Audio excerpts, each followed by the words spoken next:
Terkuak sosok Jenderal Purnawirawan inisial B marah korupsi timah dibongkar, diduga bayar Densus 88.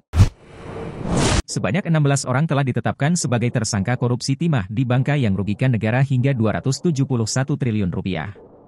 Namun beredar kabar bahwa di balik 16 tersangka, ada beredar kabar seorang Jenderal Purnawirawan turut terlibat melindungi tambang ilegal di Bangka. Jenderal Purnawirawan ini berinisial B. Bahkan Jenderal Purnawirawan ini menyuruh anggota Densus 88 untuk membuntuti Jampitsus, Febri Adriansyah.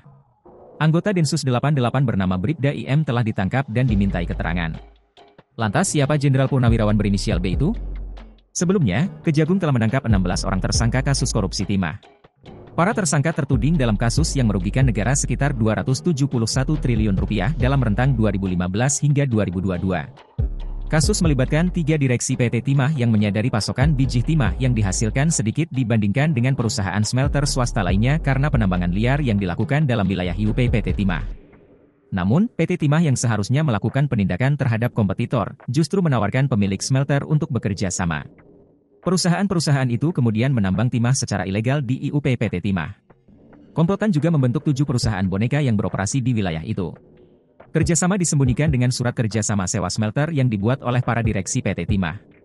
Dokumen lainnya yang dipegang oleh salah satu perusahaan swasta juga surat perintah kerja, SPK, borongan pengangkutan sisa hasil mineral agar biji timah yang ditampung dari perusahaan boneka terkesan legal.